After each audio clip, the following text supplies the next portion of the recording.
Okay, so remember with your graphs, the details about how you present it is really important. Okay, it's about labeling and it's about being accurate. So these are the 5 graphs: a column graph, a bar graph, a line graph, a pictogram, and a dot plot. And all of them, we're using this data. Okay, so the first one, a column graph. Here it is. So first thing, and when you, if this was on your test, like next year in year 8, you actually get marks just for setting up your axes properly. So let's do it.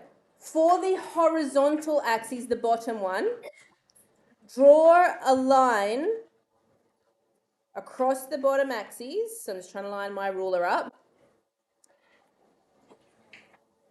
Okay. Now to space this out appropriately for a column graph, I'm going to use every second space, which is always a really good tip for a column graph. It's actually a good tip for a few of these graphs that we're going to do today. This bottom axis is going to be called, on the column graph one here.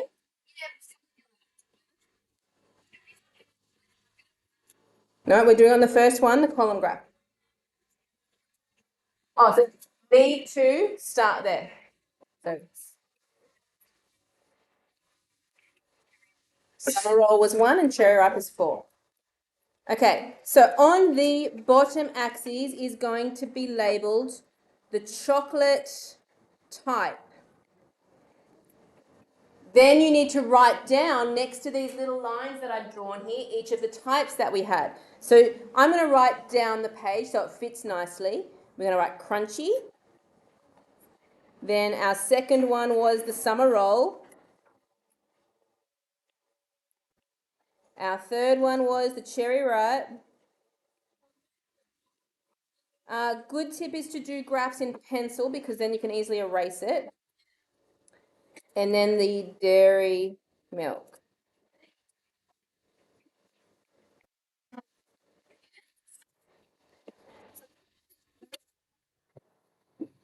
Okay, so if I was marking this, we probably have 1 mark by now. Half a mark would be for having these labelled and spaced nicely, and the other half for getting the main label there as well. Now we need to do the same thing for the vertical axes. The vertical axis is going to be how many people chose those chocolate. So draw a line. And I'm going to write over here number of people.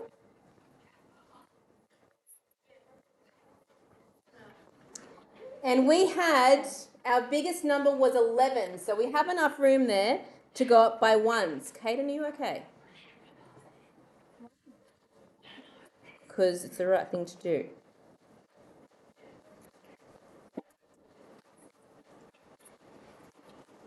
Okay, so you need 11 markings evenly spaced going up the vertical axes. Okay, and so again, we've probably got 2 marks by now, just setting this all up nicely and neatly. Presentation is important. This is graphing. Okay, so now we actually have to draw the graph. The crunchy had 11 people who chose crunchy. So the spacing out here, I'm going to start my column. I've got my crunchy line here, half a space in front of it. I'm going to start my column, and then half a space behind the crunchy line. Okay, and if you have colors, you can even color this in. That column represents crunchy, and it should have half a space in front, half a space behind. Okay, now you want to do that for each of the other chocolate types. So summer roll had 1 person. So we move our ruler over half a space in front of summer roll. We put our line that is 1 high. Then we go to half a space after summer roll and put a line and close in the column. So there is our 1 person who likes summer roll. 1 person. Question 3, the third person, the cherry ripe people. How many was that again? 4. So, fourth one, we're going to do 4 high, half a space in front, half a space behind. Cherry ripe. And then dairy milk, our last one is 10 people.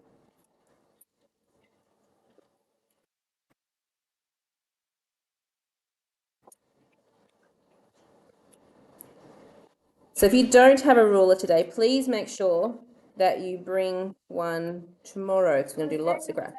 Yes, 10.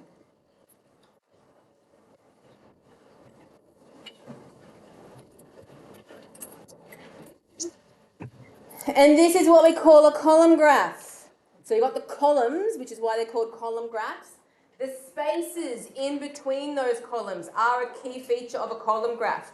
You learn another one very similar in probably, or you will learn it in year 8, where they're closer together. It's called a histogram, where there's no gaps, but column graphs need a gap there. Hayden. Oh, the 0. You could put a 0 there. Yeah, it would be a 0 here. There is one other thing before I finish this graph that you should always have is a title. Very good. So you should always have a graph for your title as well. So I'm just going to, oh, that's a great title. 7R's fave, I'm just going to write fave. Favorite chocolate, fave choc. And that is a column graph. Done. Any questions with that? Because you're going to have to do one of those today. Ready for the next one? All right, next one. Same data. Now we're going to draw a bar graph. No. Exactly. It is almost exactly the same, except that we're going to switch the vertical and the horizontal axes. That's the only thing that's different. So I'll set it up. I'm going to do this one. I'm doing all these ones. It's okay. Keep watching. So let's draw our axes up again. That means on the bottom axes, we're going to have the number of people. And the vertical one is going to be the favourite chocolates. So down here, number of people. And this is our 1, whoops, not 0. 1, 2, 3, 4, 5, 6, 7, 8, 9, 10, 11. And then we're switching so that our chocolate types, our types of chocolate are over here on the vertical side. So we're going to have crunchy. We're going to have summer roll. We're going to have cherry ripe. And we're going to have the dairy milk. All right, while I'm at it, let's put our 7R's favourite chocolate. So we've got our title up there as well.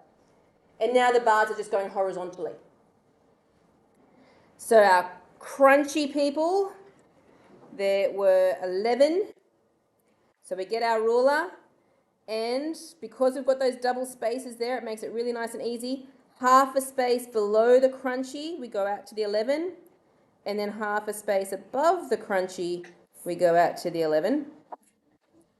And there is our first bar. It's a bar now, not a column. Okay.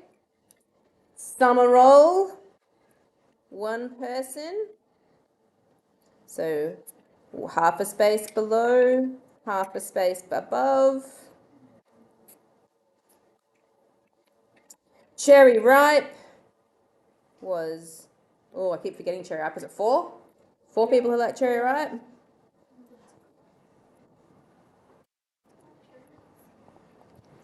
And then dairy milk was 10.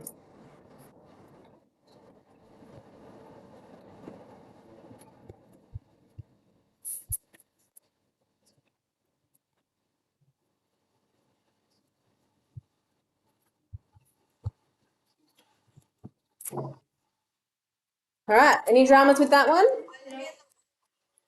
You did it vertically again. Oh, all right. Just change the titles, like the labels here. You can switch them over. All right. Do we need another minute to finish that off, or how are we going? Still drawing? Okay, it's all right.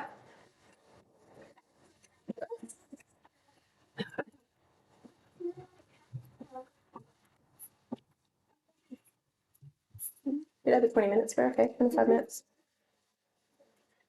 I'm hoping to. I was hoping to have enough time to come around and see who draws the best graphs today. Start now.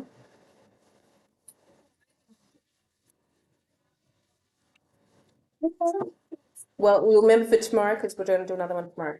Although everyone's going to get lowers tomorrow.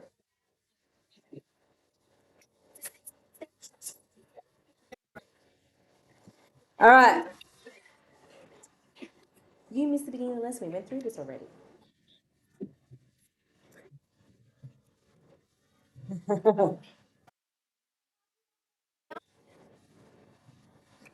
Too late. You haven't got enough time now. Okay, let's move on to the line graph. To set up the axes is the same as the first one. Okay, so on the bottom axis, girls, on the bottom axis, we need our chocolate type. And let's keep the double spacing because you don't like your graphs to be too squished up.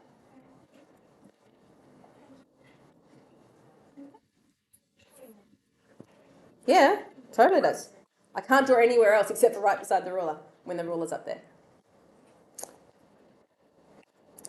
Okay, so let's write them down again. Crunchy, summer roll. This is a line graph now. These are all just different ways of presenting the data. So we're just going through all the different types.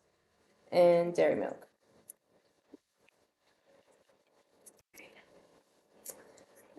So this is chocolate type.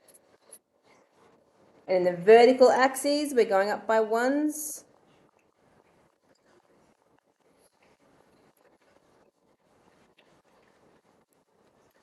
Sometimes the longest part is just setting up your axes, which is, I guess, why we give you so many marks for them. So this is the number of people. And then our title, 7 R's favorite chocolate as a line graph now.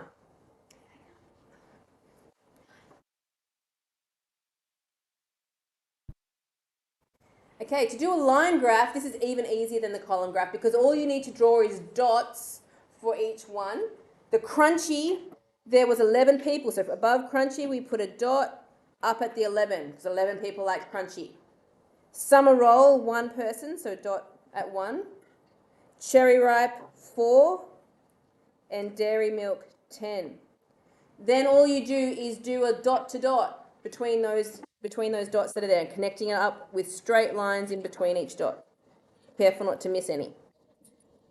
There's only 4 dots for this one, but some of them have quite a lot. Yep, I've only got 1 person on my summer roll.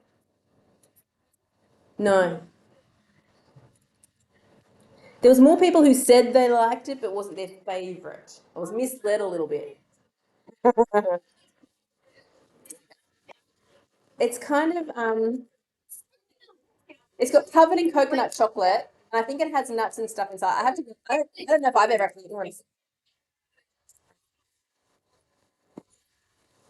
Okay, that's a quick one. Quickly draw that one down.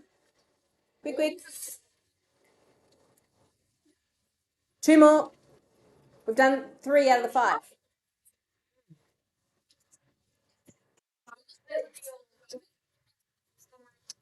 Oh dear.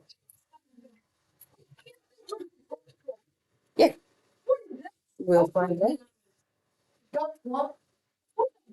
Alright, guys, I don't want to leave this up here too long. Boys. Okay, pictogram. Calm down. No. Okay, so you'll notice that there's no grid here for this. So we're going to draw ourselves just a little L shape.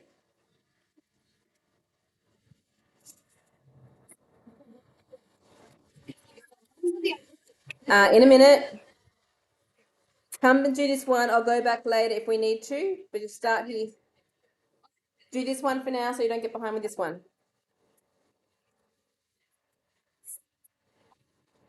Yes, you do need to draw the lines between the dots for those ones.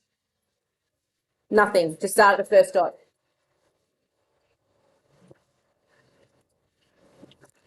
Okay, with your ruler, try to measure a space for each of our 4 chocolates on the bottom axes, but spread them out because we are going to have to draw a picture. So 1, 2, 3, 4. I'm actually spreading mine out as inches, but you might have a different, maybe every 2 centimeters or 3 centimeters. So we have crunchy, summer roll, our, what was the next? Cherry ripe, and last was dairy milk. So we still are going, no, we're not going to be a very detailed drawing. So this is our chocolate types. And, thank you. On the vertical axis, we're not really going to put anything there, but we are going to put a key. So I'm going to keep this pretty simple because I know I'm not much of an artist and I'm not expecting you guys to do fantastic drawings for everything. But since we're talking about a block of chocolate, I think something as simple as this is my block of chocolate. Looks like a rectangle, looks like a block of chocolate, right? So my block of chocolate, that's going to be equal to 1 person. So every time I draw one of those, it represents 1 person. Okay? Yeah. 26 little rectangles. So above crunchy, I need 11. That'll be our biggest one. So 1, 2, 3, 4, 5, 6, 7, 8, 9, 10, and 11. Now, not only do we have all of our pictures there, we'll talk about it. For the next column, you have to try and keep them the same height as you go up. So our 1 summer roll needs to be in line with the bottom row of that one. So there's my 1 summer roll. My cherry ripes, 1, 2, 3, 4, it should be the same height as the 4th one in here. Keep them the same height as you go up. So 1, 2, 3, and 4. Okay, and then dairy milk, 10.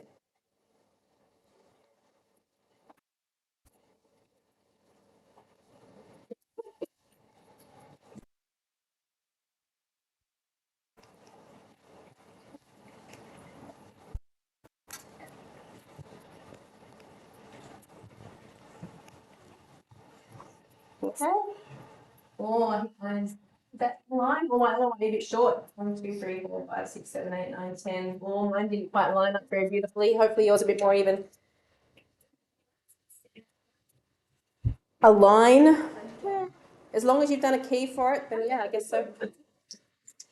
A dot plot is almost the same as a pictogram, except that you put dots above instead of a box. Okay, and you don't actually do a vertical axis here at all. All you do is one. Yep, it is. So you do one horizontal line only, and you have your chocolate types down here. 1, 2, 3, 4. So you have one horizontal line only. Don't have any vertical line. And you're still going to label these same labels: crunchy, summer roll.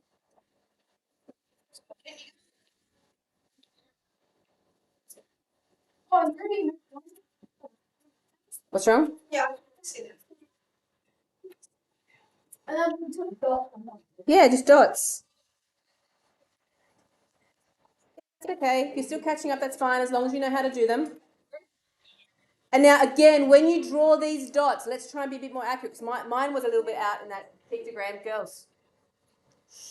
Make sure your dots are all like first dots, second dots, they're all in a nice line. You can even, if you were being really good, you can even line it up with your ruler. A key, no, no, just one dot is one person. So unless you wanted to change that, then put a key, but otherwise one dot is one person.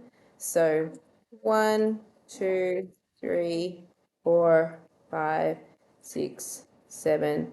Actually, you know what's really easier? Let me show you a tip. If you got your ruler there, just do, to keep them all evenly spaced, put a dot every half centimetre, and then they'll keep everything perfectly spaced. Actually, I can't though, because my ruler won't let me draw then. But you guys can do it.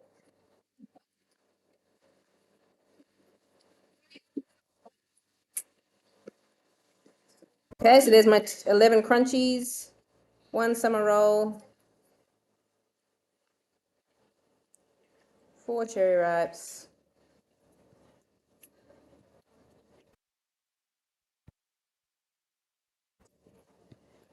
and 10 dairy milks, hopefully all nice and evenly spaced. All right, that's the graphs that we are doing today.